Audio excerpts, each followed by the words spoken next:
안녕하십니까. 오후 세션 사회를 맡은 한국고용정보원 고용통계조사팀 최형아입니다.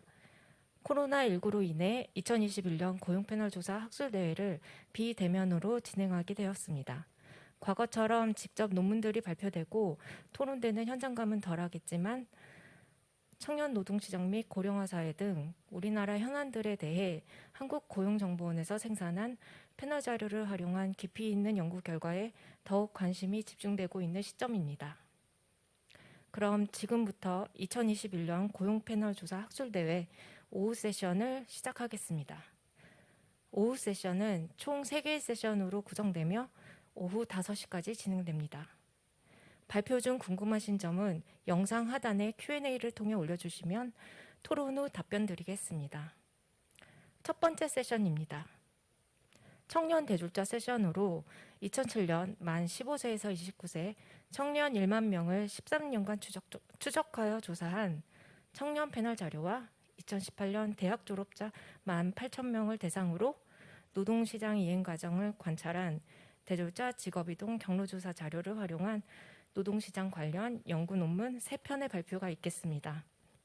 좌장은 진로지도 및 직업연구 등 다양한 고용 서비스 전반에 걸친 연구사업, 고용정보를 생산하고 분석하는 연구사업, 일자리 사업 평가, 청년 정책 관련 연구 및 지원 사업 등 한국고용정보원 연구사업 전체를 총괄하시는 김한준 연구사업 본부장님께서 맡아서 진행해 주시겠습니다. 네, 안녕하십니까. 청년 대졸자 세션의 좌장을 맡은 한국고용정보원의 김한준입니다.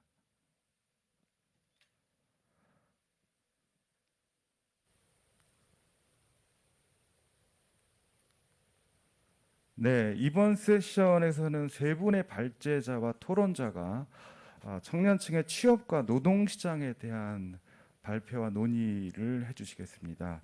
첫 번째는 한국직업능력연구원의 오호영 박사님께서 공무원 준비 경험이 노동시장 성과에 미치는 영향을 곰스 대졸자 직업이동 경로 조사를 분석을 해서 발표를 해주시고요.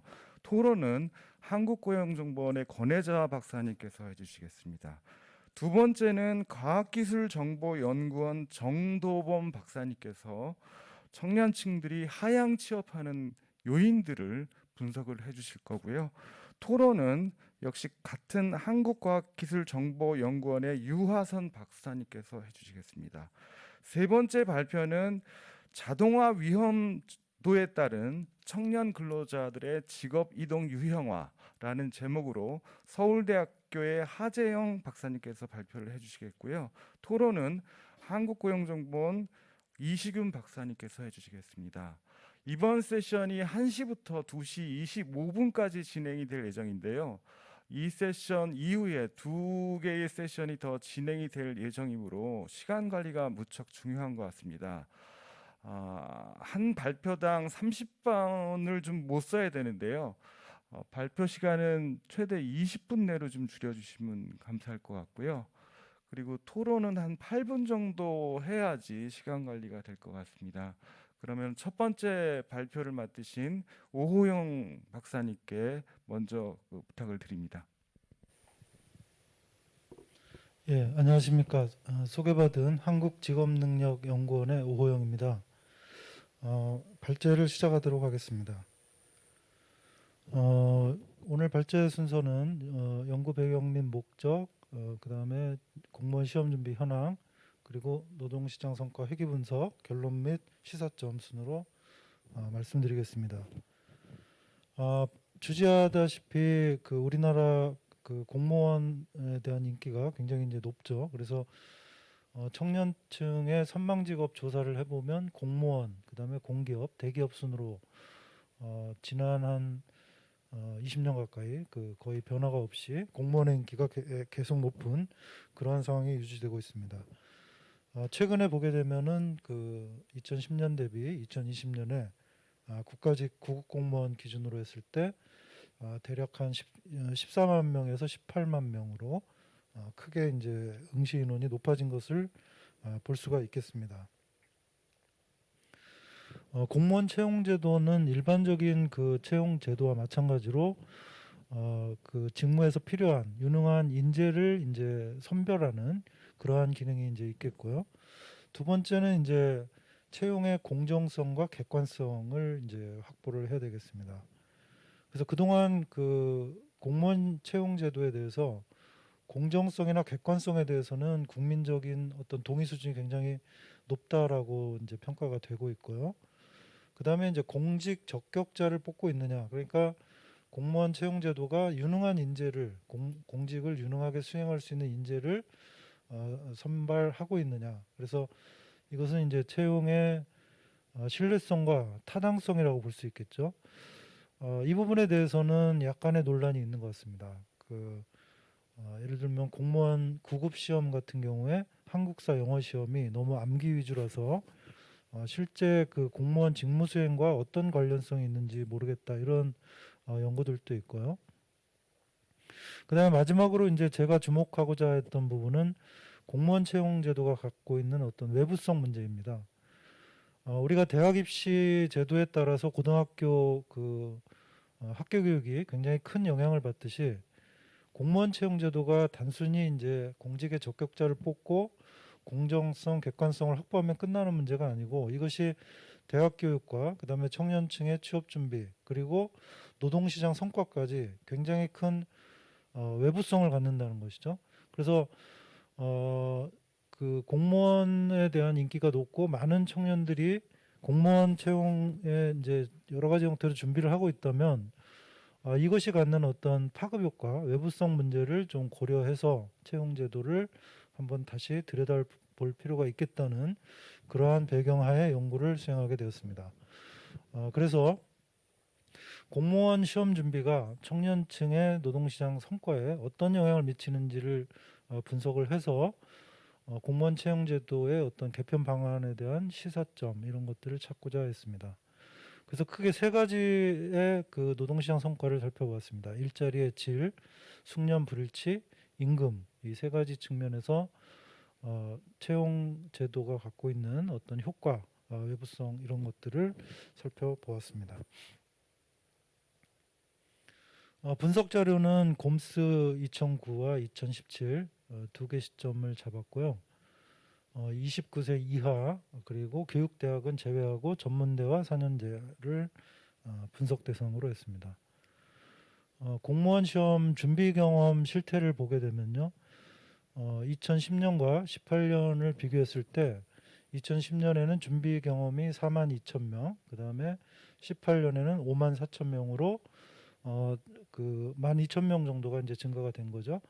그러니까 이게 4년으로 우리가 치게 되면 4년이면 여기에 곱하기 4를 하면은 이제 대략 전체적인 규모를 이제 찾을 수 있겠죠. 그리고 졸업 후에도 이제 그 시험을 준비하는 사람들이 있으니까 앞에서 설명했던 규모보다는 훨씬 더 큰 사람들이 청년들이 공무원 시험 준비를 하고 있다, 이렇게 볼 수 있겠습니다.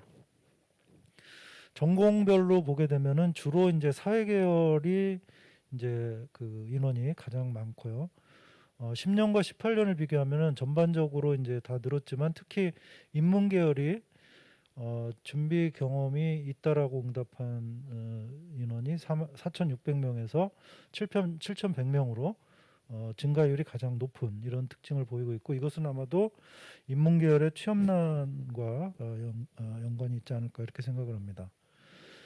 출신 대학 소재지별로 살펴보게 되면 가장 눈에 띄는 것이 충청권이 이제 전체 졸업자 중에 12.8%에서 공무원 시험 준비 있다고 응답한 사람이 14.7%로 약 2% 포인트 이제 증가가 됐고요. 여타 지역은 대체로 이제 그 전라권을 제외하면은 이제 소폭 감소됐고, 특히 이제 서울권 8.5%에서 8.2%로 약간 줄었죠. 저는 이것이 아마도 이제 세종시로 그 행정 수도가 이전하면서 충청권에서 늘고 서울권에서 상대적으로 좀 주는 이런 영향이 있지 않았나, 그렇게 생각이 됩니다. 그 다음에 이제 공무원 시험 종류별로 보게 되면은 그 7급, 9급에서 이제 대폭 늘었다는 것을 볼 수 있고요. 이것을 이제 보면 이제 7급은 소수기 때문에 대부분 9급 응시자들 중심으로 공무원 시험 준비가 이제 증가했다, 이런 특징을 찾을 수 있겠습니다. 그다음에 이제 공무원 시험 준비의 효과인데요. 이것이 이제 앞서 말씀드렸던 일자리의 질이라고 이제 제가 표현을 했고, 응답자들이 이제 5점 척도로 각 항목에 대해서 이제 만점 어느 정도 그 만족하느냐, 이것을 이제 측정한 것인데요. 그 보시게 되면 고용 안정성, 근무 환경, 근로 시간, 그다음에 복지, 복리후생, 이런 것 중심으로 저 민간 취업에 비해서도 높고, 그다음에 2010년 대비 18년에 굉장히 만족도가 증가했다. 그래서 제가 이제 지금 비교를 하는 기준은 공무원을 기준으로 해서 공무원 시험 준비를 했지만 이제 어떤 이유로 민간 취업을 한 그룹이 있고, 그다음에 공무원 시험 준비 경험이 없는 상태에서 민간 취업을 이제 한 그룹, 이렇게 해서 세 그룹을 비교하는 형태로 지금 분석을 진행하고 있습니다. 전반적으로 봤을 때 공무원 시험 준비 경험이 있는 민간 취업의 경우가 취업의 질이 가장 낮다라는 그런 특징을 찾을 수 있겠습니다. 그다음에 이제 그 숙련 불일치를 교육 수준과 기술 수준, 전공 일치도 세 가지 측면에서 살펴봤는데, 여기서도 마찬가지로 공무원이 대체로 높고요. 그다음에 공무원 시험 준비 경험이 없는 민간 취업, 그리고 마지막으로 이제 공무원 시험 준비 경험이 있는 민간 취업 순으로 공무원 시험을 준비했다가 민간 취업을 했을 경우에 그 숙련 불일치가 좀 크다, 이런 특징이 나오고 있습니다. 마지막으로는 이제 임금 측면에서, 시간당 임금 측면에서는 어떤 차이가 있는지를 봤는데요. 여기서도 이제 똑같은 그런 이제 특징을 이제 찾을 수 있겠습니다. 그래서 공무원 시험 준비 경험이 있는 민간 취업의 경우가 시간당 임금이 가장 낮다. 그리고 공무원 시험 준비 경험이 없는 민간 취업이 시간당 임금이 가장 높다. 이렇게 결과가 나왔습니다.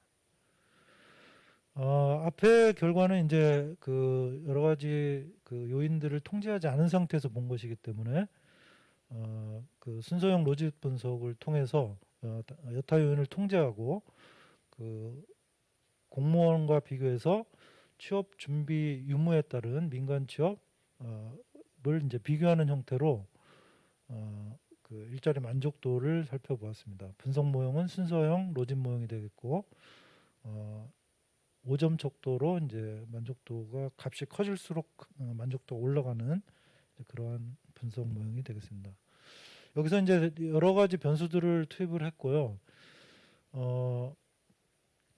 우리가 관심 있는 그 공무원을 기준으로 했을 때 공무원 시험 경험이 있는 민간 취업, 그다음에 시험 경험이 없는 민간 취업, 그 더미 변수 값을 보고를 하고 있습니다. 앞서 10가지의 그 취업의 질 만족도 항목들이 있는데, 공통적으로 이제 공무원 시험 준비 경험이 있는 민간 취업이 공무원에 비해서 그 값이 작고, 그 다음에 공무원 시험 경험이 없는 민간 취업에 비해서도 이제 그 더 추정 계수 값이 마이너스라서, 그러니까 만족도가 가장 낮다, 이렇게 이제 볼 수 있고, 이 결과는 앞에 그 기초 통계 분석 결과를 이제 그 똑같이 이렇게 서포트하는 결과가 나왔습니다. 숙련 불일치도 일치도 역시도 이제 기초 통계 결과하고 같은 이제 특징을 보였고요. 여기서 보시게 되면 학력이나 기술은 공무원과 공무원 시험 경험이 없는 민간 취업이 통계적으로 유의한 차이가 없었던 반면에 공무원 시험 경험이 있는 집단에서는 유의하게 마이너스 효과를 보였다. 그래서 숙련 불일치도가 공무원 시험을 준비하다가 취업한 경우에 숙련 불일치가 통계적으로 유의하게 컸다, 이렇게 볼 수 있고요. 전공 일치도 역시도 이제 같은 결과가 나왔는데, 특히 이제 공무원이 민간 취업 그러니까 공무원 시험 준비 경험 유무와 관계없이 민간 취업에 비해서는 공무원의 전공 일치도가 높은 이런 결과가 나왔습니다. 그다음에 마지막으로 이제 임금 수준을 가지고 시간당 임금을 가지고 취업자 전체를 대상으로 이제 분석을 했고, 그다음에 임금 근로자만 가지고 분석을 했습니다. 여러 가지 요인들을 통제하고 나서 공무원을 기준 집단으로 해서 공무원 시험 준비 경험이 있는 민간 취업자, 그다음에 준비 경험이 없는 민간 취업자, 이렇게 더미 변수를 추정을 했을 때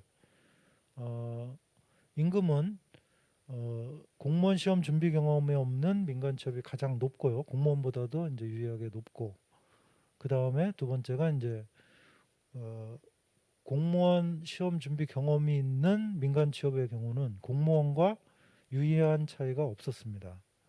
여기서는 이제 그 산업과 직업을 그 통제한 두 번째 모형과 네 번째 모형을 기준으로 결과를 말씀드리는 겁니다. 이렇게 해야 되는 이유는 산업과 직종을 통제하지 않을 경우에 그 민간과 공무원의 비교가 그 비교가 이제 필요한 그 통제를 하고 이제 비교를 해야 된다. 그러니까 유사한 일을 하는 공무원과 민간을 비교한다. 이제 그런 의미가 되겠습니다.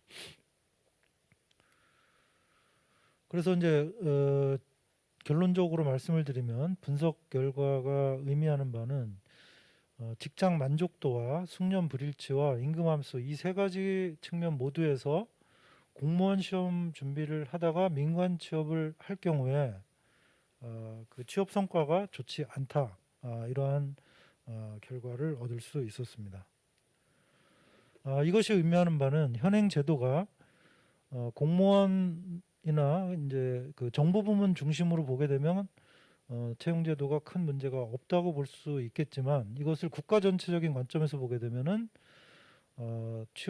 공무원 시험을 준비하다가 상당수가 이제 민간 취업을 하게 되는데, 공무원 시험 준비 과정에서 노력한 것들이 전혀 이후에 노동시장 성과로 연결이 안 되고 있다라는 것으로 요약이 되겠고요. 그러면 이 문제를 어떻게 해결할 것이냐? 제가 제안하는 것은 공무원의 그 직무 성격이 민간과 완전히 다른 건 아니죠. 그 사무직의 경우를 예를 들면 일반 사무직과 공무원이 유사성이 상당히 높기 때문에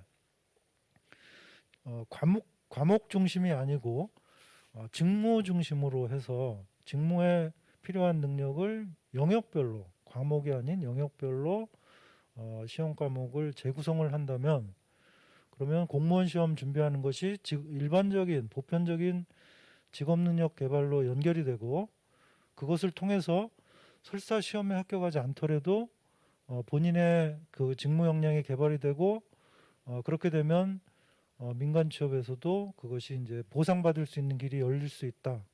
이러한 그 생각을 갖게 되었습니다. 그래서 의사소통이나 문제 해결 능력, 자료 해석, 상황 판단 등과 같이 영역 중심으로 5급에서의 그 공직 적격성 평가와 같은 형태의 시험으로 전환하는 것을 제가 제안을 드리겠습니다. 예, 이상으로 발표를 마치겠습니다. 네, 아주 재밌는 발표 감사드립니다. 공무원 시험 준비하다가 되는 사람은 문제가 없는데 그 안 돼서 이제 민간으로 갔을 경우에 다른 집단에 비해서 일자리의 질이나 그다음에 임금, 숙련 불일치 여러 가지 것들이 문제가 된다라는 말씀이셨고요. 또 공무원의 그 시험 제도 개선까지도 제언을 해주신 것 같습니다. 이 발표 내용에 대해서 한국고용정보원의 권혜자 박사님께서 토론을 해주시겠습니다. 예, 아주 그 좋은 주제의 재미있는 논문이었습니다. 이 논문은 이 공무원의 시험 준비를 했는데 실패한 사람들이 공무원이 된 사람, 그 다음에 시험 준비를 안 하고 민간에 취업한 사람에 비해서 노동시장 성과가 낮다. 그 다음에 그것의 정책적 시사점의 문제를 좀 다루고 있는데, 근데 재밌는 것들도 있고 약간 이견이 있는 부분들도 있어서 한두 가지 말씀을 드리고자 합니다.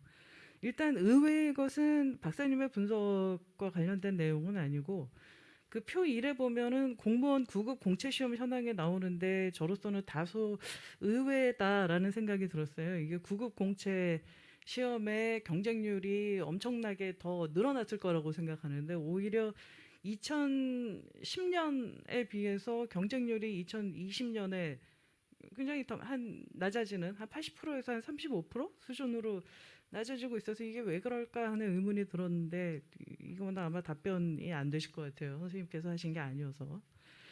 그다음에 이제 다른 한 가지는 이 공무원 시험에 준비는 했는데 실패한 사람들이 숙련일치도 그다음에 임금 효과가 다른 집단에 비해서 이제 낮다라고 했을 때는 주된 이제 관심사 중에 하나는 공무원 시험을 준비했는데 실패한 사람들이 어디로 가느냐에 대한 좀 경로 분석이 있었으면 좋겠어요.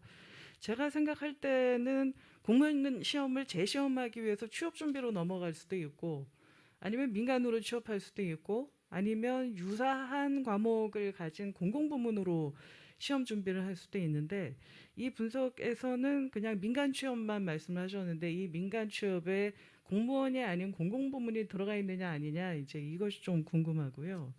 그랬을 때는 좀 내용이 달라질 수가 있는 것 같고요. 시간이 없으셔도 아마 설명을 빼줬지만 이 분석은 29세 이하에 그 한정된 분석이고요.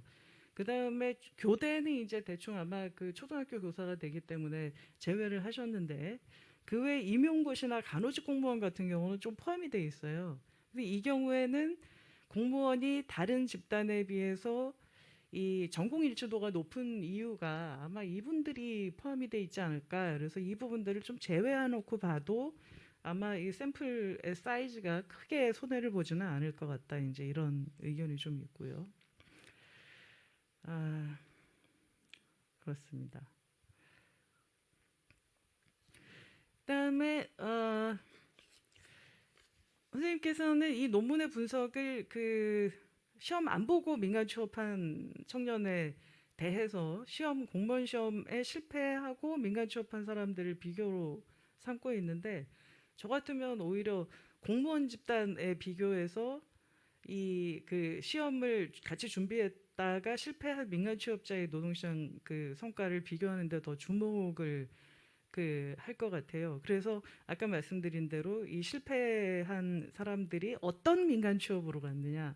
그래서 그 민간 취업이라고 하더라도 그것이 시험 경험이 없는 민간 취업에 비해서 질이 낮은 부분으로 갈 수도 있고 또한 시험 준비 기간에 이 기회비용이 있기 때문에 물론 나중에 그 세부 분석에서는 근속이나 이런 것들이 좀 통제가 되긴 했습니다만 아마도 그냥 민간 취업을 한 사람과 시험을 실패하고 민간 취업한 사람의 경우에 있어서 사업체 특성의 차이가 분명히 나타날 것 같아서 거기에 대한 기술 통계가 좀 보완이 됐으면 하는 생각이고요.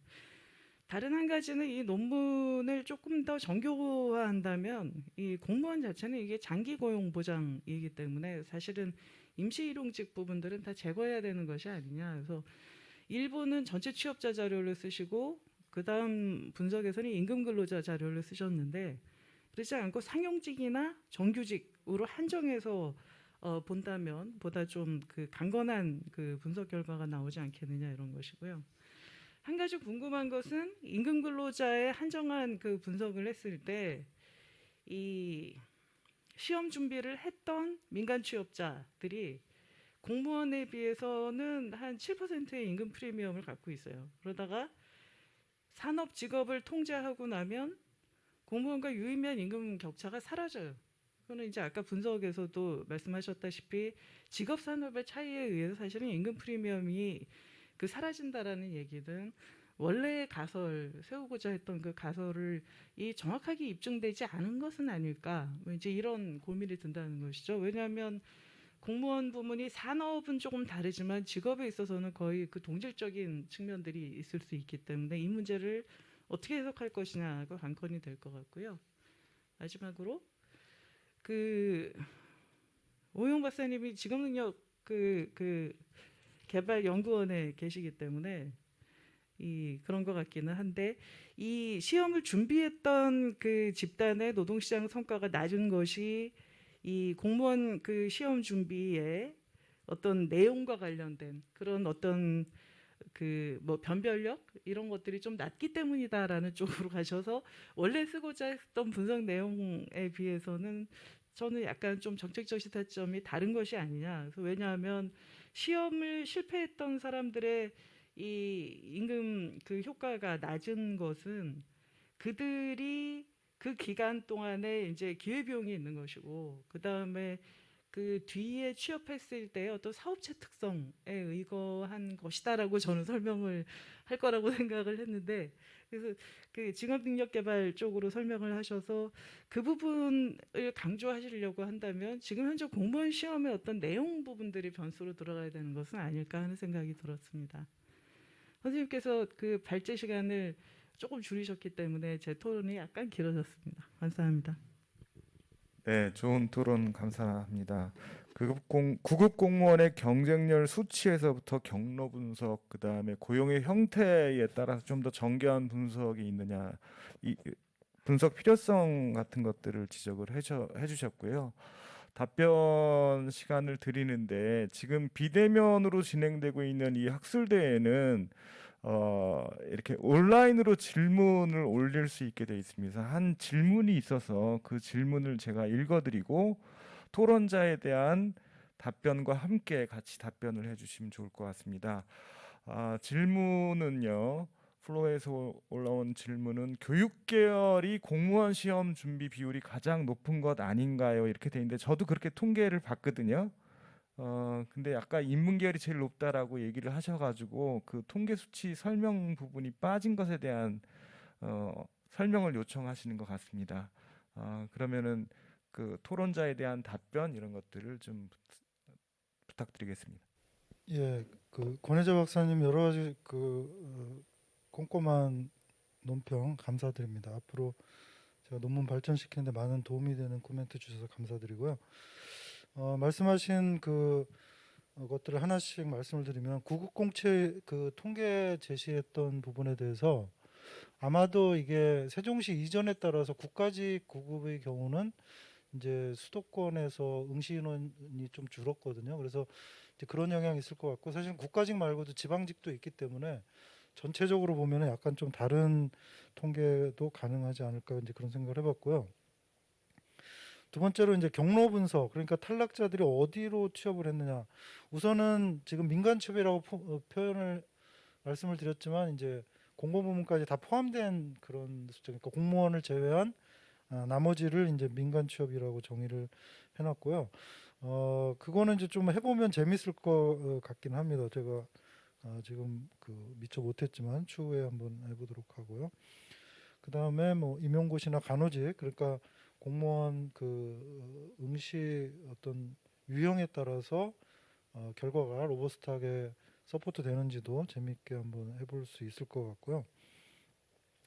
그 다음에 이제 산업과 직종을 통제했을 때 그 임금 격차가 사라지는 부분, 이것은 아마도 아까도 제가 설명을 드렸지만 동일한 일을 하는 사람들끼리 비교했을 때는 그 민간 취업, 그러니까 공무원 준비 경험이 있는 민간 취업의 경우가 그 취업의 질이 별로 안 좋기 때문이 아닐까 이제 이런 생각을 할 수 있을 것 같고, 상용직이나 정규직으로 한정해서 한다면 아마도 조금 더 다른 결과가 나올 가능성이 있을 것 같습니다. 왜냐하면 그 공무원 시험 준비가 꽤 늦은 연령까지도 이어지기 때문에 그 정규직이나 상용직으로 제한을 하면 조금 더 이제 다른 결과도 가능할 거라고 생각이 됩니다. 그래서 결론적으로 이제 좀 경로 분석, 공무원 시험 이후에 경로 분석을 하게 되면 권 박사님이 제기하신 여러 가지 문제들에 대해서 조금 더 흥미있는 결과가 나올지 않을까 생각이 되고요. 온라인 질문에 대해서는 제가 아까 인문계열이 높다고 한 거는 증가율, 그러니까 10년과 18년 비교했던 거고요.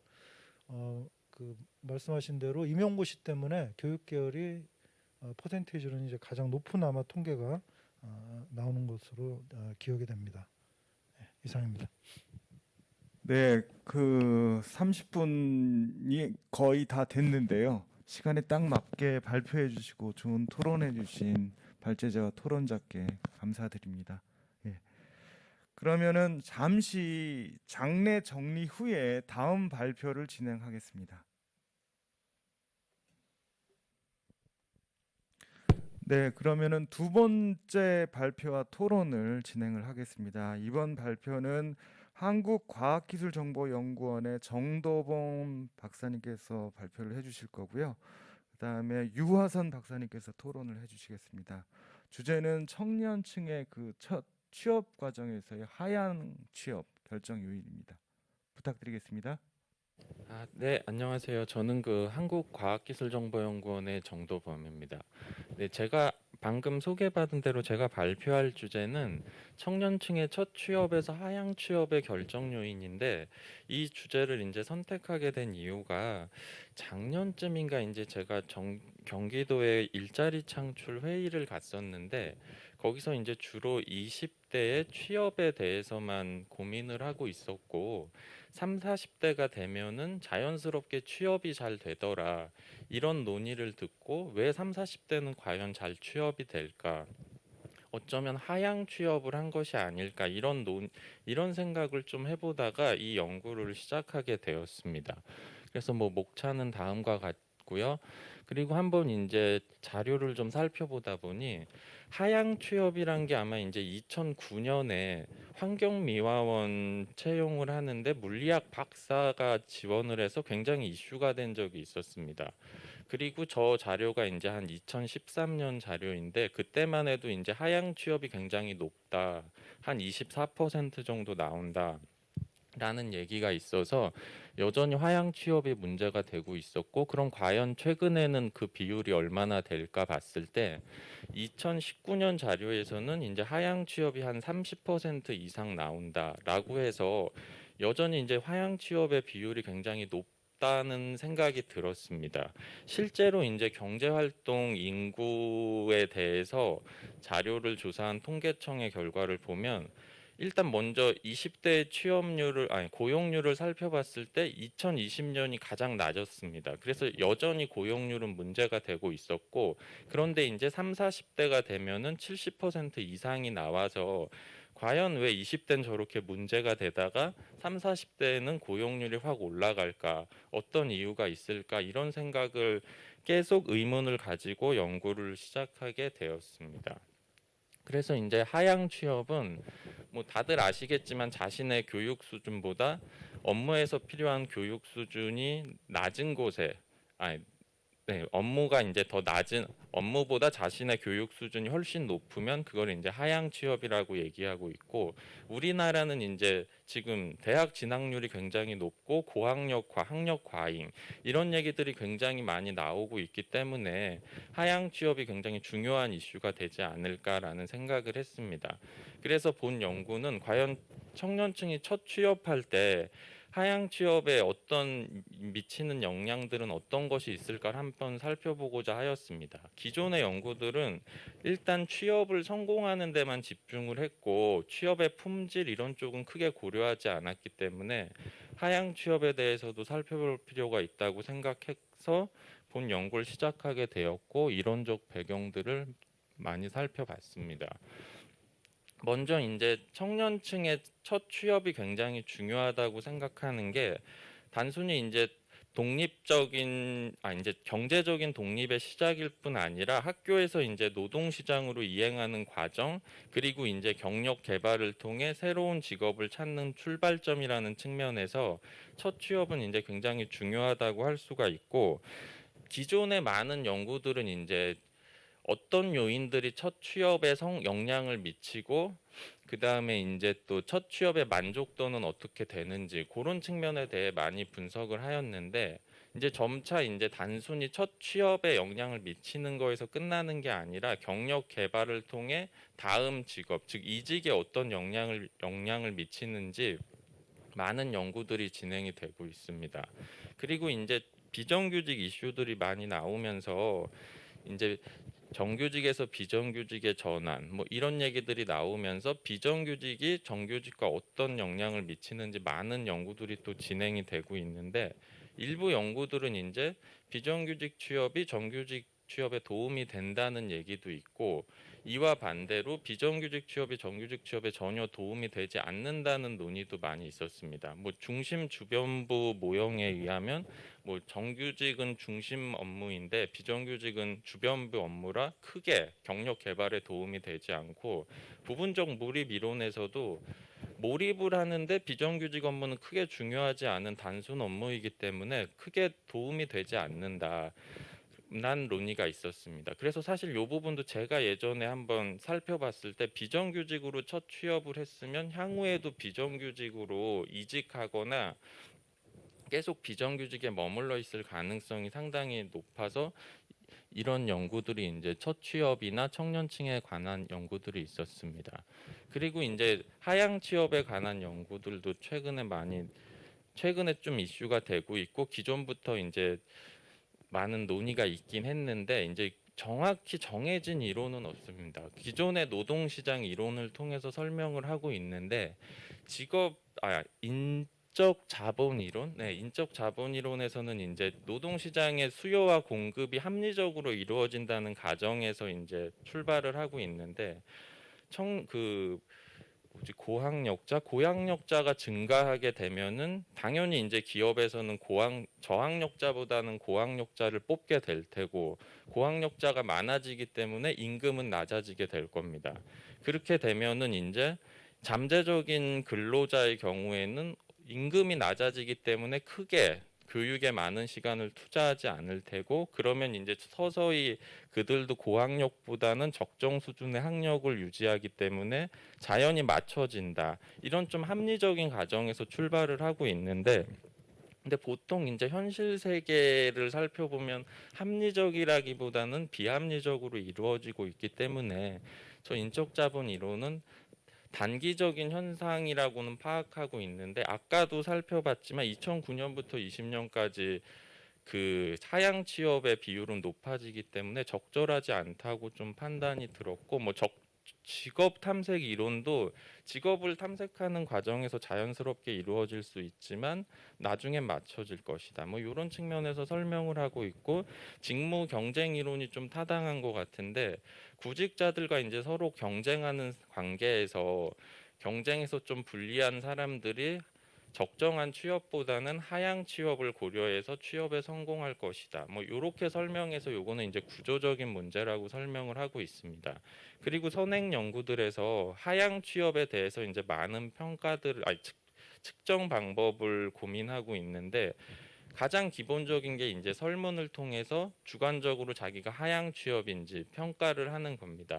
근데 이 방법의 경우에는 보통은 이제 직무 만족도가 낮은 분들은 자기가 하향 취업이라고 판단을 하고, 그리고 정말 자기 주관적으로 진행을 하기 때문에 좀 객관적인가 아니면 객관적인 측면에서 약간 문제가 있을 수 있고, 두 번째는 기존의 직무에 대해서 평균과 표준 편차를 구해가지고 그 평균과 그다음에 이제 적절한 표준 편차 사이의 값보다 자신의 교육 수준이 높으면 그러면 이제 하향 취업이다, 이렇게 보고 있는데, 이 부분도 고학력화가 진행되는 상황에서는 너무 임의적인 판단이라고 볼 수 있고, 직업사전에서도 이제 직업사전의 GED를 활용하는 경우도 있는데, 저 부분도 맞기는 한데 저 직업사전을 구성하는 과정에서 굉장히 이제 시차가 발생하기 때문에 현실 세계를 반영하지 못한다라고 볼 수 있습니다.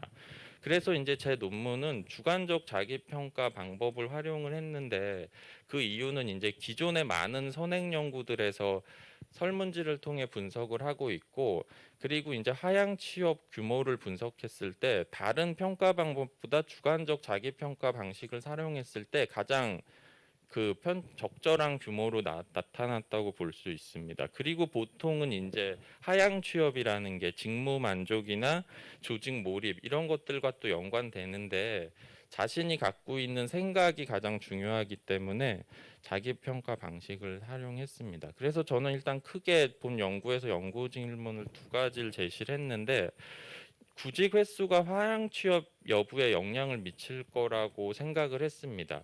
기존의 연구들은 구직 횟수가 많아질수록 취업에 성공할 가능성이 높아진다고 했습니다. 단순히 이제 거기서 끝났는데, 그거는 이제 그 자기가 맡은 직업의 품질까지는 고려하지 않았다고 볼 수 있고, 과연은 이제 질적 측면을 봤을 때는 구직 횟수가 증가하면 이제 자신의 자신감도 떨어질 테고, 뭐 그렇기 때문에 적절한 직업도 고려하겠지만 하향 취업도 고려해서 취업을 한다고 그렇게 생각을 했습니다. 그리고 이제 아까 앞에 그래프에서도 보신 것처럼 저는 이제 연령이 이제 하향 취업 여부에 많은 영향을 미칠 거라고 봤는데, 기존의 연구들은 연령이 낮을 때는 하향 취업을 할 가능성이 굉장히 높아진다고 설명을 했습니다. 단지 이제 거기서 끝났는데, 근데 이제 3, 40대 고용률이 높아진다는 거를 봤을 때는 아마 이제 자신이 갖고 있는 생계 유지나 그다음에 아니면 가족을 부양해야 된다는 책임으로 인해 취업을 고민하다가 나이가 증가하면 다시 하향 취업을 하지 않을까라는 판단에서 연령이 이제 하향 취업 여부에 U자형 관계가, 처음에는 하향 취업이 높다가 적정한 연령에서는 다시 하향 취업이 낮아지다가 다시 이제 그래도 이제 취업을 못한 분들은 다시 하향 취업을 고민할 거라고 생각을 해서 U자형 관계가 나올 거라고 생각을 했고, 앞에서 이제 제가 비정규직 얘기도 살짝 했었는데, 어떻게 보면은 이제 보통은 이제 비정규직 업무가 나쁜 일자리에 해당된다고 많은 연구들이 설명을 하고 있기 때문에 하향 취업 여부랑 비정규직이 좀 비슷하게 인식을 하고 있지 않을까라고 해서 두 가지 관계를 하향 취업 여부에 대해서도 살펴보고 정규직 여부에 대해서도 살펴봤는데, 거기서 보면은 이제 비정규직 여부랑 하향 취업 여부랑 정규직 여부의 관계가 이제 반대로 표시된 거는, 원래는 보통 이제 하향 취업은 1과 0으로 측정을 했고 정규직 여부도 정규직일 때 1로 측정을 해서 하향 취업과 저는 비정규직을 동일하게 봤기 때문에 저기에 방향은 반대로 표시가 됐습니다. 네, 그래서 이제 자료는 저는 청년 패널 조사 데이터를 사용해서 5년간의 최근 5년간의 데이터 중에서 첫 취업한 청년층만 추출을 했습니다. 기존에 한 번이라도 이제 취업 경험이 있는 사람들은 전부 제외했고, 조사한 5년 동안 진짜 첫 취업을 한 분들을 대상으로 해서 1084개의 표본을 선정했습니다. 그리고 종속 변수는 아까 말씀드려서 넘어가기로 하고, 독립 변수의 이제 구직 횟수는 단순히 이제 실질적으로 구직을 한 뭐 이력서를 제출하고 면접을 보거나 채용 사이트를 등록했다는 등 이렇게 좀 적극적으로 구직 횟수를 한 것만 카운트를 했고, 연령의 경우는 그 다중 공정성 문제가 있기 때문에 표준화한 후 제곱을 해서 수행을 했습니다. 변수는 뭐 그냥 다음과 같이 돼 있어서 넘어가도록 하겠고, 분석 결과 기술적 통계나 상관관계 분석은 넘어가겠습니다. 그래서 이제 먼저 하향 취업 여부와 관계를 살펴봤을 때 구직 횟수는 이제 하향 취업 여부에 많은 영향을 미쳤습니다. 구직 횟수가 증가할수록 하향 취업이 증가하는 것으로 나타났습니다. 그 이유는 아마 구직 횟수가 많아짐에도 불구하고 취업이 안 되는 경우에는 자신감을 많이 잃을 수 있고, 그다음에 다른 사람보다 좀 경쟁에서 떨어질 수 있다는 판단하에 자기의 교육 수준보다 조금 낮은 직업을 선택하지 않을까라고 판단을 했습니다. 그리고 연령과는 하향 취업 여부는 크게 관계가 없는 것으로 나타났습니다. 하지만 이제 반면에 정규직 여부에 대해서도 똑같이 분석을 했었는데, 여기서는 이제 구직 횟수가 정규직 여부와는 관련이 없었습니다. 그래서 앞에 하향 취업 여부와 전혀 다르게 결과가 나타나서 왜 이런 결과가 나올까를 좀 여기저기 자료를 뒤져보고 살펴봤는데, 아무래도 이제 정규직 비정규직이라고 해서 정규직이 반드시 꼭 좋은 일자리고 비정규직이 반드시 나쁜 일자리는 아니라고 판단을 할 수 있었고, 비정규직이라고 하더라도 학력 수준이 굉장히 높은 수준에 해당하는 비정규직이나 기술적인 능력을 많이 갖고 있는 측면의 비정규직들은 딱히 그들은 그것을 하향 취업이라고 생각하지 않을 수 있기 때문에 구직 횟수랑 정규직 여부는 관련이 없었고, 오히려 연령과 정규직 여부는 크게 관련이 있는 것으로 나타났습니다. 여기서 이제 그 U자형 커브가 나오는 걸 0 U자형 잠깐. 네, 이제 그 0U자형 커브가 나오는 것으로 볼 수 있는데 그 이유는 이제 그 연령이 증가할수록 그 비정규직 같은 경우는 사실 채용 절차가 굉장히 간단하고 상시적으로 이루어지기 때문에 아무래도 정규직보다 쉽게 채용이 될 수 있기 때문에 나이가 많아질수록은 다시 비정규직도 같이 채용 절차를 밟을 테고 그렇게 취업을 한다면 첫 취업으로 이제 나이가 많아지는 그 군에서는 비정규직 근로자로 취업을 할 가능성이 높다고 판단을 했습니다. 그래서 이제 역유자형 관계가 나타난다고 볼 수 있습니다. 네, 그래서 결론을 요약하면은 하향 취업 여부는 이제 구직 횟수랑 굉장히 큰 관련이 있었습니다. 즉 구직 횟수가 증가할수록 하향 취업 가능성이 높아졌고 그다음에 이제 연령과 정규직 간의 관계는 역유자형 관계가 존재하는 것으로 나타났습니다. 즉 이런 관계가 사실 이렇게 나타난 걸 보면은 전체적으로 이제 경력 개발이나 이런 측면이 굉장히 중요하다는 측면을 알 수 있어서 이제 국가 차원에서는 이제 조금 지속적으로 경력을 개발할 수 있는 측면에 대해서 고려를 할 필요가 있지 않을까라는 점을 좀 생각해 볼 수 있고 하향 취업 여부와 이제 정규직 여부가 크게 관련이 없었기 때문에 저들의 관계도 이제 동일하게 보는 게 아니라 하향 취업과 정규직 비정규직을 좀 더 구분해서 세분화해서 분석을 할 필요가 있다고 판단을 했습니다. 그래서 일단 본 연구는 첫 취업에서 하향 취업에 영향을 미치는 여부와 과연 하향 취업과 정규직 여부가 실제로 어떤 관계가 있는지 살펴봤다는 데서 나름대로 그 의의를 찾을 수 있지 않을까 판단을 했습니다. 네, 이상으로 발표를 마치겠습니다. 감사합니다. 네, 정도범 박사님 감사합니다. 그 점차 하향 취업이 증가하고 있어서 지금 현재 10명 중에 3명이 하향 취업을 하고 있는데 그 하향 취업을 하게 되는 원인 이런 것들을 좀 분석을 이론적인 그 틀에 따라서 설명을 해주시고 그다음에 이제 구직 횟수와 연령과 어떤 관계가 있는지를 청년 패널을 통해서 잘 분석을 해주셨습니다. 이 발표에 대해서 그 유화선 박사님께서 토론을 해주시겠습니다. 네. 연구자께서 이제 발표하신 논문은 이제 최근 코로나19 영향으로 기업 채용이 축소되면서 이제 청년들의 그 취업이 더욱 어려워진 상황에서 연구한 시적절한 주제라고 생각은 됩니다. 특히 이 청년층의 고용 문제가 이제는 양뿐만이 아니라 또 질적으로 악화된 상황을 다룸으로써 하향 취업에 관한 정책적 시사점을 제시해 줄 수 있을 것으로 좀 기대를 합니다. 이 하향 취업은 교육과 노동시장 간의 불일치된 상황으로 인적 자본의 활용이 비효율적인 상황을 보여주는데요. 실제 코로나19 확산 이후에 이 단순 노무직이나 서비스직 등 이 대졸 학력이 꼭 필요하지 않는 일자리에 종사하는 이 대졸자의 하향 취업자의 비율도 이제 10% 정도가 증가를 했다고 고용노동부의 최근 결과가 좀 나왔습니다.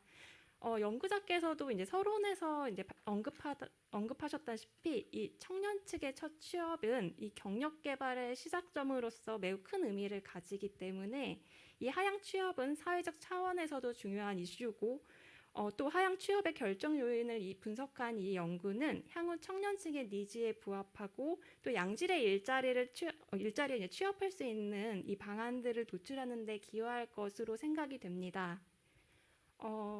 이 연구 결과를 바탕으로 이제 향후에 청년층의 하향 취업 관련된 정책적 논의가 이루어졌으면 좋겠고 이제 연구 결과에 대해서 좀 몇 가지 의견을 드리면요. 먼저 이제 분석 대상을 청년층으로 제시를 하셨는데 이 분석 내용을 좀 살펴보면 22세부터 42세까지의 첫 취업자를 대상으로 하셨습니다. 이에 따라서 이제 연구 주제랑 또 분석 내용 간의 미스매치로 인해서 혼란을 줄 수 있을 것으로 보여지는데요. 청년 고용 촉진 특별법에서는 이제 일반적으로 청년층을 15세 이상에서 29세 이하로 정의를 하고 있고 중소기업 인력 지원 특별법에서는 공공기관과 이제 지방 공기업에서 이 청년 미취업자를 고용할 때 이 청년층은 15세 이상에서 34세 이하로 정의를 하고 있습니다. 변수를 어떻게 설정하셨는지에 따라서 이러한 분석 결과에 대한 영향이 좀 달라지기 때문에 본 연구에서 청년층을 어떻게 설정하셨는지 정의를 하셨는지 그런 내용이 좀 연구 본문 내용이 좀 추가가 되었으면 좋겠습니다.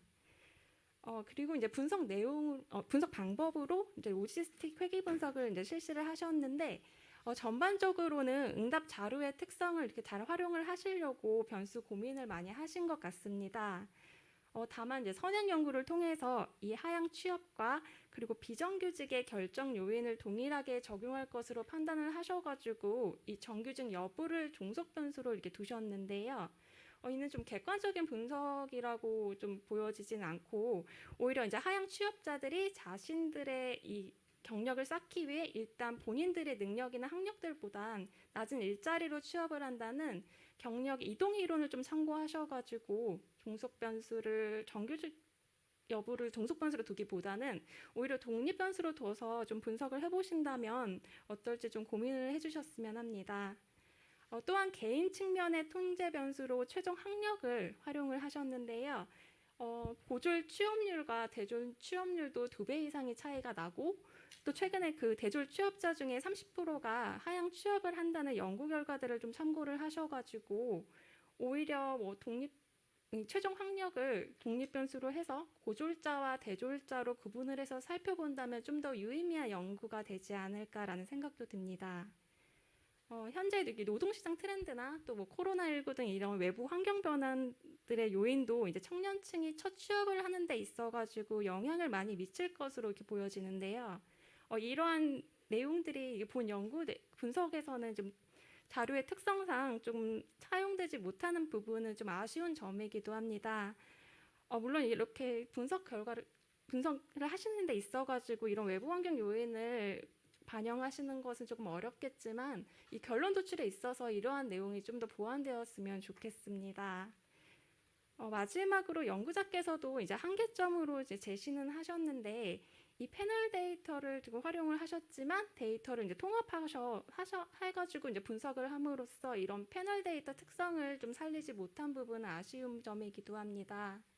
따라서 이제 향후 연구자께서 또 이러한 후속 연구를 하실 때 패널 데이터 특성을 살리셔가지고 청년층의 첫 취업 이후에 또 시장 추이를 살펴보는 연구가 좀 진행되었다면 좋겠다는 생각이 듭니다.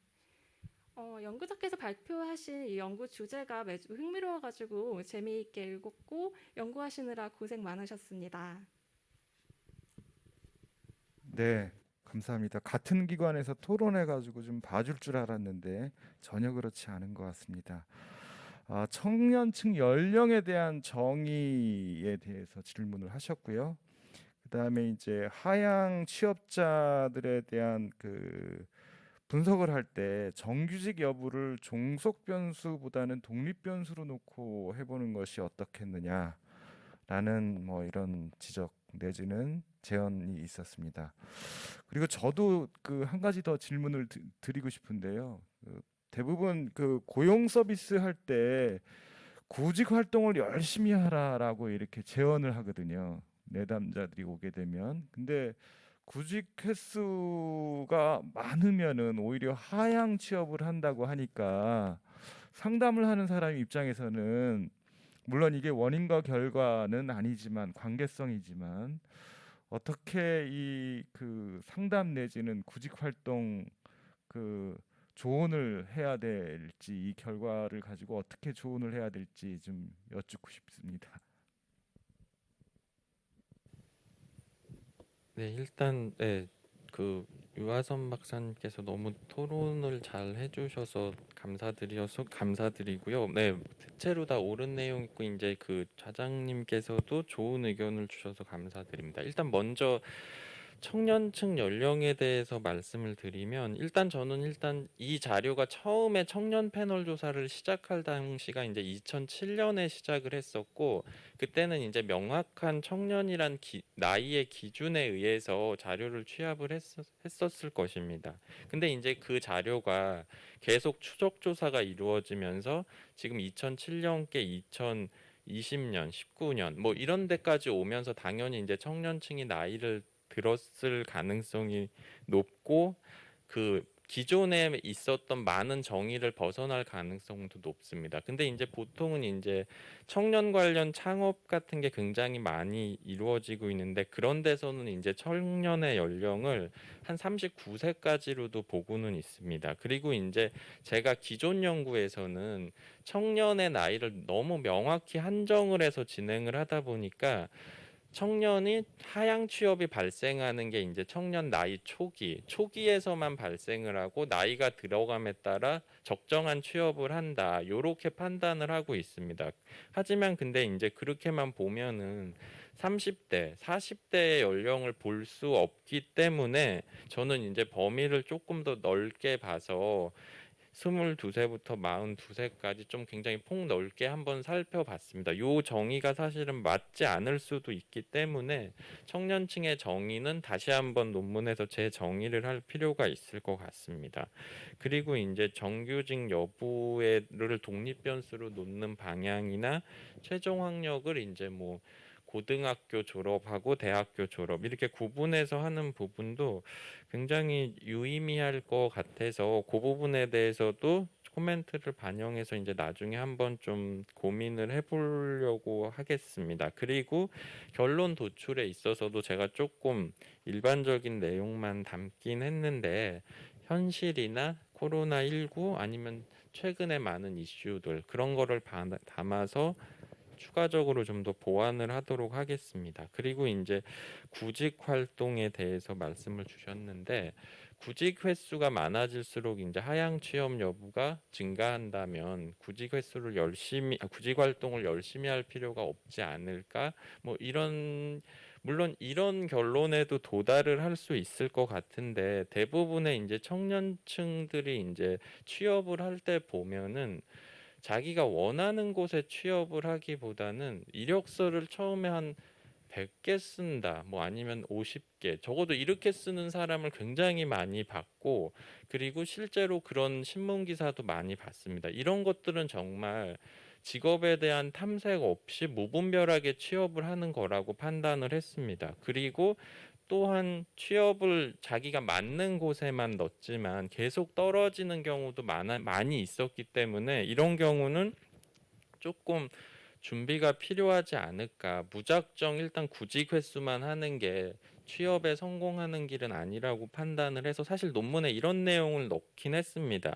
먼저 취업을 하기 전에 자기가 어떤 직업을 원하고 거기에 대해 탐색할 수 있는 그런 것들을 학교에서 조금 보완을 해줬으면 좋겠다라고 해서 무작정 넣는다기보다는 원하는 일자리를 찾고 거기에 맞는 역량을 하나하나 갖춰간 다음에 취업하는 것이 더 취업을 성공하고 하향 취업을 하지 않고 적정한 취업을 할 수 있는 길이 아닐까라는 결론을 제시는 했는데 그렇게 좀 부정적인 측면도 같이 느낄 수 있기 때문에 이 부분에 대해서도 조금 보완은 필요하다고 생각합니다. 네, 좋은 말씀 감사드립니다.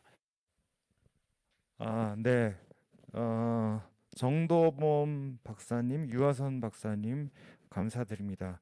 그러면은 이번 발표를 이것으로 마치도록 하겠습니다. 잠시 장례 정리 후에 다음 발표를 진행하겠습니다.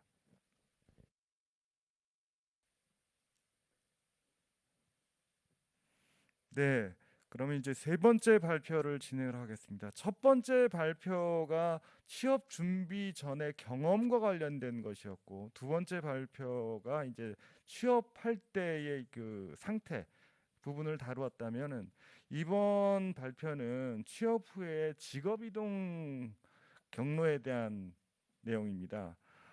발표는 서울대학교의 하재영 박사님께서 자동화 위험이 높은 직업 유형별로 일자리 이동이 어떻게 나타나고 있는지를 발표해 주시겠고요.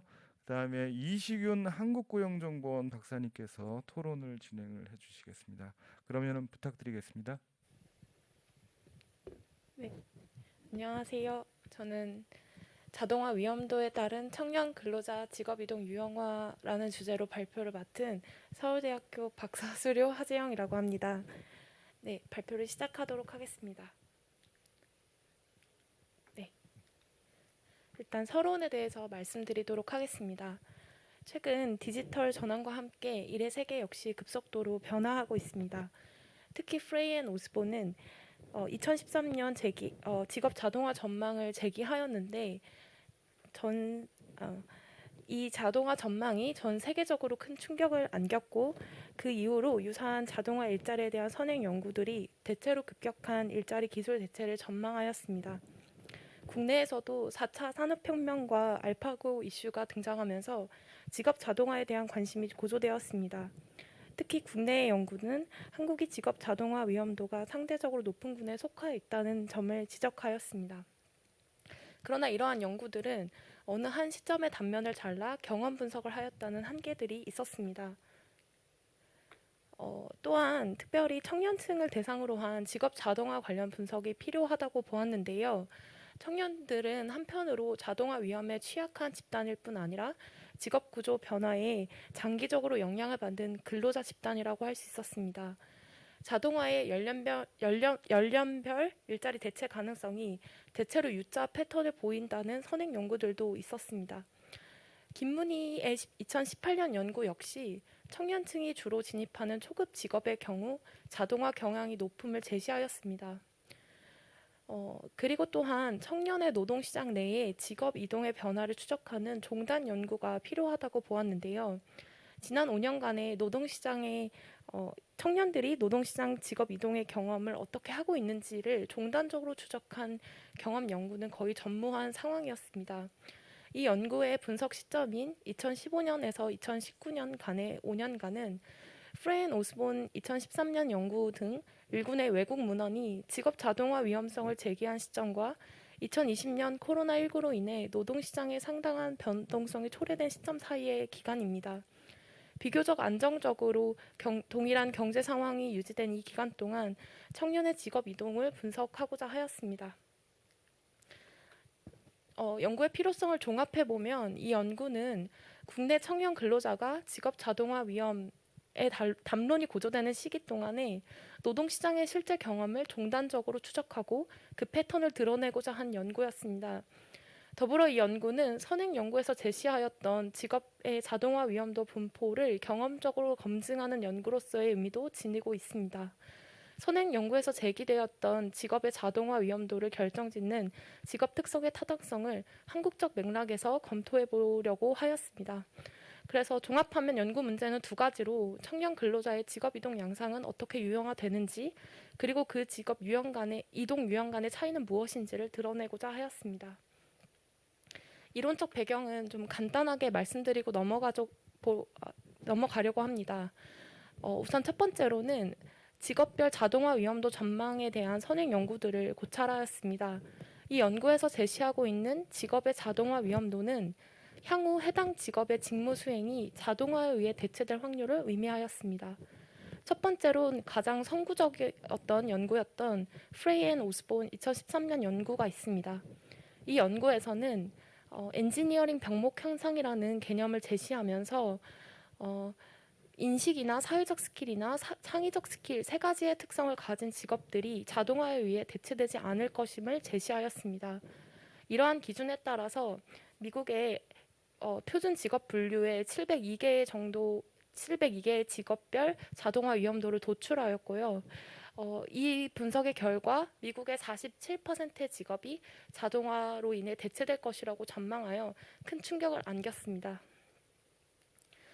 그리고 그 이후에 이제 안츠 외 2016년의 연구 등도 있었는데 이 연구에서는 프레이 앤 오스본이 직업 단위로 분석했다는 것을 비판하면서 과업 단위로 분석을 하는 것이 필요하다고 주장하였습니다.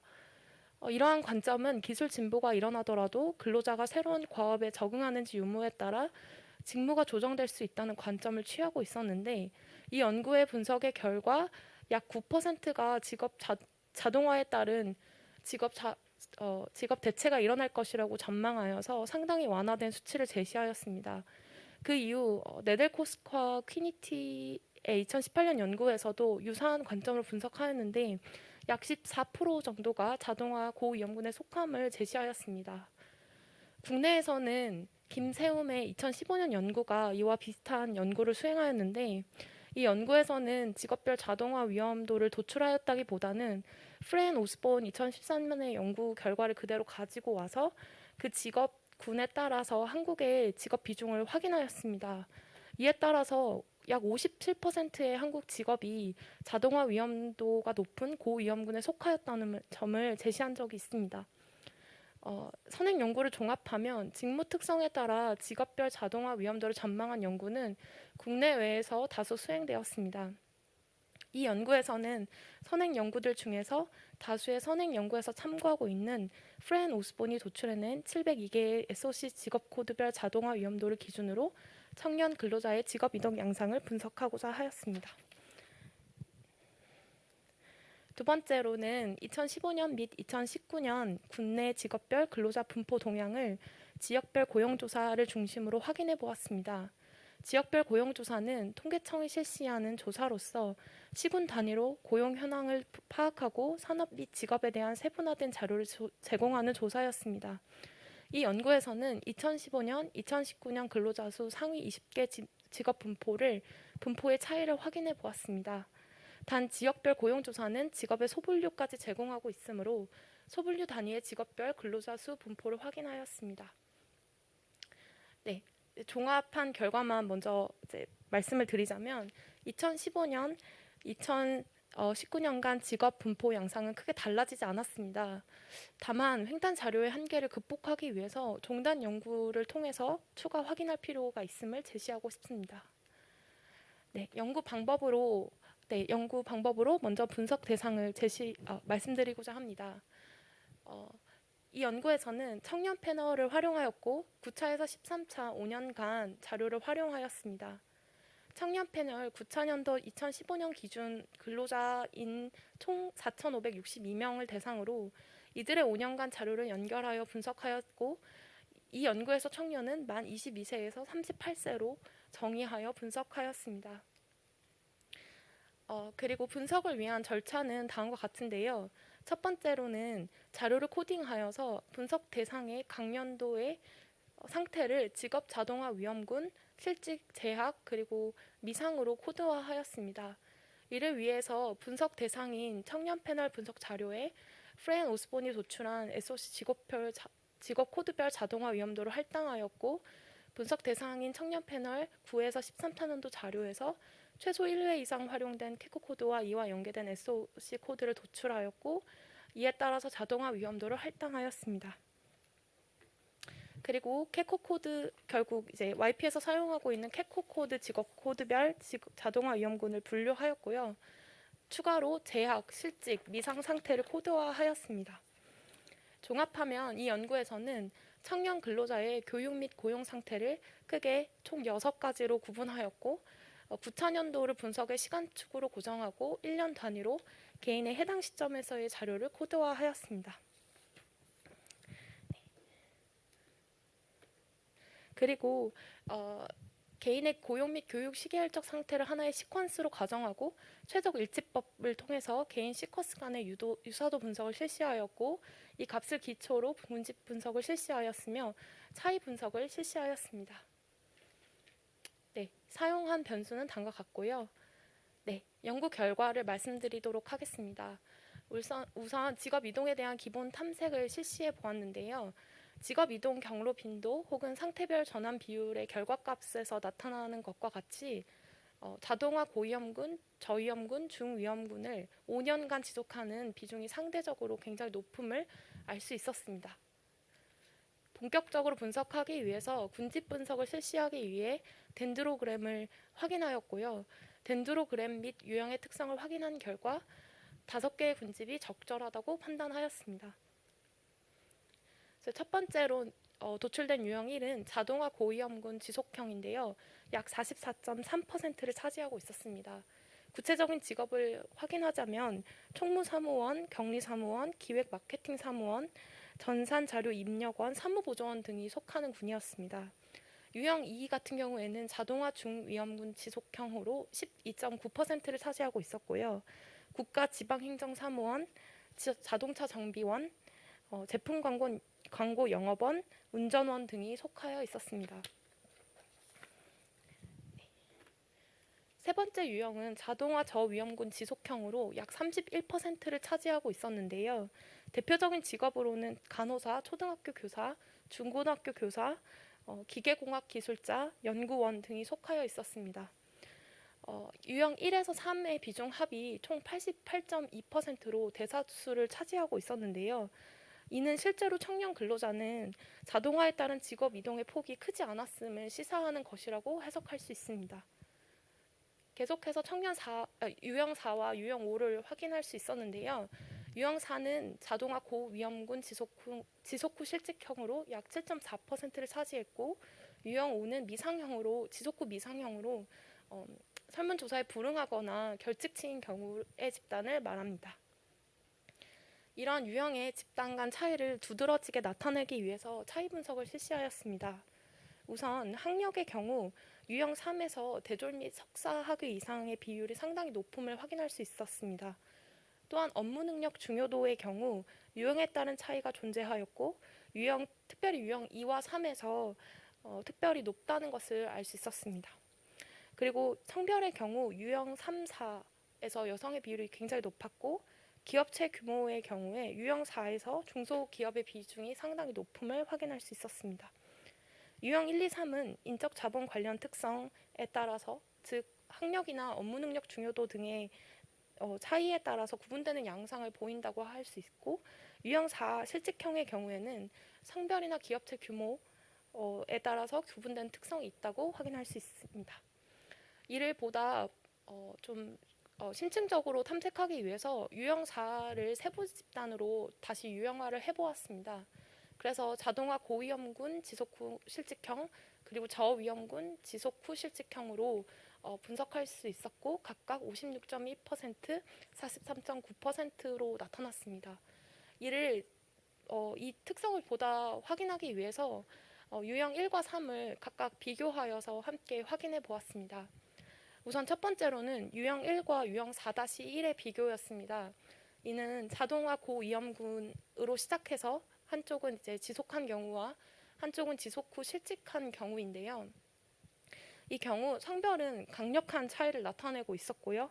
기업체 규모에 따른 차이도 존재하고 있었습니다. 즉 열악한 근무 환경인 경우에는, 그러니까 초기 9000년도에 처음에 입직한 근로 환경이 열악한 경우에는 실직할 가능성이 높다는 점을 얘기하고 있습니다. 그러나 학력과 업무 능력 중요도는 유의하지 않았습니다. 즉 인적 자본과 관련된 특성 혹은 직업에서 요구하는 스킬이 실직을 유발하는 것이 아님을 추론할 수 있습니다. 네. 그리고 이제 저위험군 지속형과 저위험군 지속 후 실직형의 차이를 구분해 보았습니다.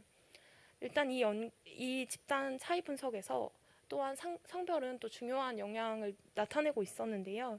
그리고 기업체 규모도 중요한 차이를 보인다고, 통계적으로 유의하다고 나타나고 있습니다. 그렇지만 동시에 학력과 업무 능력 중요도도 통계적으로 유의한 차이를 보이고 있습니다. 이는 저위험군을 이루는 직업 분포에 저임금, 저숙련 직업도 포함되고 있고, 초기 진입하는 직업 특성이 열악한 경우에 일을 쉽게 그만둘 수 있다는 점을 보여주고 있습니다. 하지만 동시에 고위험군에 반하여서 저위험군에서는 인적 자본과 관련된 특성, 학력이나 업무 능력 중요도도 유의한 차이를 나타낸다는 점을 특징으로 꼽을 수 있겠습니다. 네. 결론과 논의를 말씀드리면서 이 연구 결과를 이제 정리하고자 합니다. 이 연구를 요약을 하자면, 일단 이 연구에서는 청년 패널 9에서 13차년도 시계열 자료를 활용하여 자동화 위험에 따른 청년 근로자의 직업 이동 유형을 탐색하였습니다. 그리고 산업 일자리 특성, 개인 특성, 인적 자본 관련 특성 변이를 중심으로 확인하여 보았습니다. 두 번째로는 이 연구에서는 청년 근로자의 1년 단위 경력을 6개의 하위 범주로 구분하여 분석하였습니다. 그리고 총 5개의 직업 이동 유형을 확인하였습니다. 그리고 약 90%에 가까운 청년 근로자가 동일 자동화 위험군 내에 머물러 있었음을 확인하였고, 이것은 자동화에 따른 직업 이동 양상이 두드러지게 나타나지 않았음을 시사한다고 볼 수 있습니다. 그리고 유형 1에서 5 차이 분석 결과 학력이나 업무 능력 중요도에 따라 유형 1에서 3이 구분되고, 유형 4는 성별이나 기업체 규모 특성에 따라 구분된 양상을 보입니다. 유형 4-1, 그러니까 고위험군 지속 후 실직형과 지속형의 차이는 성별 기업체 규모에 따른 차이가 두드러졌고 학력과 업무 능력 중요도에 따른 차이는 두드러지지 않았고 저위험군 지속 후 실직형, 저위험군 지속형은 성별과 기업체 규모에 따른 차이가 두드러지지만 학력이나 업무 능력 중요도에 따른 차이도 유의하게 나타났습니다. 이러한 연구 결과를 토대로 시사점을 제시해 보자면 다음과 같습니다. 우선 첫째로 많은 연구, 특히 이제 선행 연구들에서 우려하고 있는 바와 같이 직업의 자동화, 그러니까 직업의 대체, 자동화에 따른 직업 대체가 단기적으로는 현재로서는 급박하게 이루어지지 않았다라는 간접적으로 그런 추론을 할 수 있을 것 같고요. 단기적으로는 국내 청년 근로자의 직업 이동 양상에 큰 영향을 주지 않는 것으로 보입니다. 또한 대체로 성별과 기업체 규모 특성이 실직의 원인일 가능성이 높다는 점도 시사하고 있습니다. 또한 자동화 고위험군 일자리에서의 근로자 이탈, 그러니까 자동화 고위험군 내에서는 내에서 근로자가 이탈하는 경우에는 개인의 인적 자원 관련 특성은 유의하게 영향을 미치지 못한다는 점, 열악한 근로 환경이 중요한 요인일 가능성이 높다는 점을 시사할 수 있고요. 그러나 저위험군 내에서는 직업 스펙트럼이 넓다는 점을 시사할 수 있습니다. 현 상황에서는 열악한 근로 환경을 가진 직업도 저위험군 내에 다수 존재하고 있다는 것을 확인할 수 있고요. 저위험군 내의 이질적인 직업군은 인적 자본 관련 특성, 학력이나 업무 능력 중요도와 일자리 특성, 성별이나 기업체 규모 등으로 구분될 수 있다고 시사할 수 있습니다. 마지막으로 연구의 한계는 현재 청년 패널의 특성상 표본 내의 정규직 비율이 과다하게 분포하고 있는 것으로 보이는데 해석에 유의할 필요가 있다는 점이고요. 이 연구에서는 청년층을 만 22에서 38세로 조작적으로 정의하였는데 연령의 스펙트럼이 다소 넓어 세분화할 필요가 있다는 점을 제시할 수 있습니다. 마지막으로 이 연구에서는 업무 능력 중요도에 관련 변인들을 통합적으로 평균하여 분석하였는데 추후 업무 능력 중요도 변수를 개별적으로 쪼개어서 분석할 필요가 있다는 점을 제시할 수 있습니다. 네, 이상으로 발표를 마치도록 하겠습니다. 네, 감사합니다. 청년층의 직업 이동이 자동화의 위험 정도에 따라서 달라지는 것은 아닌 것 같다. 당장 그런 건 나타나지 않는 것 같고 오히려 그 직업 이동이나 실직에 영향을 미치는 것이 기업체의 규모, 그다음에 성별, 직업 분포 이런 게 아니냐라는 것으로 요약을 할 수 있을 것 같습니다. 이 발표 내용에 대해서 이시균 박사님께서 토론을 해주시겠습니다. 예, 발표 잘 들었습니다. 이 주제에 대한 제 생각은 중요하다. 매우 중요하죠. 4차 산업혁명이 올 거라고 누구든지 예상하고 있는 그런 환경에서 이런 다양한 그와 관련된 연구들은 필요로 하겠죠. 근데 이 연구가 가지고 있는 중요성만큼 사실 좀 난해하기도 합니다. 좀 어렵기도 하죠. 이 연구를 진행하기 위해서 필요로 한 세 가지 영역이 저는 있다고 생각하는데 하나가 이제 기술, 자동화를 여기서 표현하는 그 기술에 관련된 것이 되겠고, 그 다음에 직업이죠. 직업의 구조라는 것은 무엇이고 그것이 어떤 특성을 갖고 있느냐, 이런 거죠. 어떤 직업은 고숙련이고 어떤 직업은 저숙련이고 어떤 직업은 이동이 많고 어떤 직업은 이동이 적은지에 대한 그런 다양한 특징들이 있을 수 있습니다. 세 번째는 여기 청년 패널을 썼기 때문에 청년에 대한 이해가 필요로 하죠. 적어도 청년은 이와 관련돼서는 매우 노동 이동이 잦은 그런 집단의 특성을 갈 수 있다라고 하는 것을 전제할 필요가 있습니다. 왜냐하면 청년은 노동시장에서 취약계층인데 취약계층인 이유는 경력이나 숙련이 부족하기 때문이고, 그리고 자기에 맞는 전공이라든지 특성에 맞는 일자리를 찾는 탐색 과정이 청년의 기간이기 때문에 이동이 많이 있을 수 있다는 거죠. 청년이 이동하는 건 지극히 당연한 것입니다. 그리고 그 이동을 어떤 요인에 의해서 볼 것인가는 매우 중요하죠. 근데 이 연구에서는 그 이동이 소위 기술적 요인, 기술의 혁신에 따라서 자동화가 이루어졌을 때 그 영향을 받아가지고 청년들이 이동하는데 그게 어떻게 될 것이냐.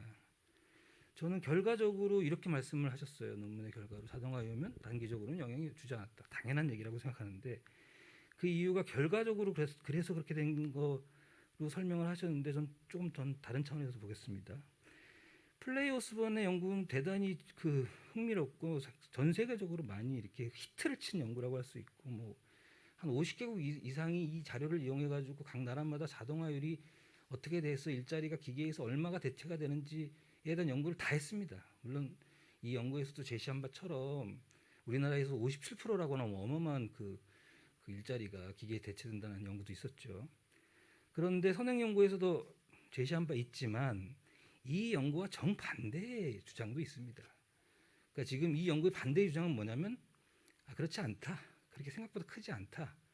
근데 왜 이 프레이 오스본의 연구가 그렇게 크게 나타났냐면 직업별 접근했기 때문이고 직무별로 접근하게 되면 그렇지 않다는 것인데 직업별 접근이라는 게 뭐냐면 어떤 직업에서 그 위험성이 70% 이상이면 고위험군이라고 보는데 프레이 오스본이 그 전문가들한테 물어봐서 파악을 해봤더니 그 직업에서 고숙련이나 저숙련에서 자동화 위험성이 높더라 이렇게 나왔는데요. 아니다. 어떤 직업의 직무가 자동화 위험성이 높다고 하더라도 그 다른 직무의 영향을 받아서 사실 그렇지 않을 수도 있다라고 하는 직무 접근법에 대한 얘기를 했죠. 그리고 그 결과는 놀랍게도 직업별 분포가 완전히 정반대로 나옵니다. 이게 무슨 얘기냐면 이 연구에서 고위험군이라고 하는 직업이 다른 안치나 이런 연구에서는 저위험군으로 불과될 수 있다는 것이에요. 우리나라가 57%의 그 일자리 대체율, 기계에 의한 일자리 대체율이 나왔지만 직무 접근법에 따르면 6%에서 한 10몇 프로 정도 수준까지 떨어지는 것을 알 수가 있습니다. 기존 연구에서. 무슨 얘기냐? 굉장히 상반된 주장이 존재한다는 것이죠. 그리고 그 존재하는데 논리적 구성은 사실은 나름 이유가 있습니다. 문제는 그럼 그것을 받쳐주는 실증적 근거가 있느냐인데 아쉽게도 플레이 오스본은 외국의 전문가들한테 물어본 거예요. 그럼 당연히 국내 전문가들한테 물어본 결과 그리고 두 가지 다 적용했을 때의 그런 분포가 어떻게 되는지를 파악해 볼 필요가 있는데 아마도 발표자께서는 국내에는 이런 연구와 데이터가 없다고 판단하신 것 같아요. 이 연구를 우리 한국원에서는 3년 동안 내리 연구를 했고 결과를 제시한 바가 있습니다. 국내 전문가들한테 물어봐서 결과를 제시한 게 있어요. 그러니까 그거를 아마 적용을 했다면 아마 결과가 상당히 달라질 수도 있을 것이다. 그러니까 고위험군이 저위험군이 되고 저위험군이 고위험군이 될 수도 있다. 그래서 그걸 참조해서 이 연구를 발전시키는 데 도움이 됐으면 하는 생각이 한편 들고요. 두 번째는 청년 노동 이동인데 저는 이렇게 생각이 듭니다. 만약에 제가 이 연구를 한다면 가장 관심 있는 주제가 무엇일까, 문제의식이 무엇일까 하는 것인데 그건 당연히 기술의 자동화에 따른 청년 이동이 영향을 얼마나 주고 있느냐가 되겠죠. 그렇다면 가장 중요한 것은 고위험군에 해당되는 직업의 노동 이동이 얼마나 크냐가 이제 중요한 이슈가 될 거라고 생각하는데 이 연구 결과에 따르면 사실은 영향이 없다고 판단하는 게 맞습니다. 물론 고위험군과 저위험군이 바뀐다고 하더라도 그 결과는 마찬가지거든요. 근데 이런 결과가 왜 나는지에 대한 그 분석은 사실 그 뒤에 나와 있는데 성별 차이라든지 규모별 차이라든지 그거에 따라 영향을 받더라 이동이. 사실은 우리가 머릿속에서 자동화와 기술이라고 하는 요인을 빼버리면 청년들이 어떤 요인에서 더 이동이 많이 되는지에 대한 연구가 이 안에 담겨져 있어요.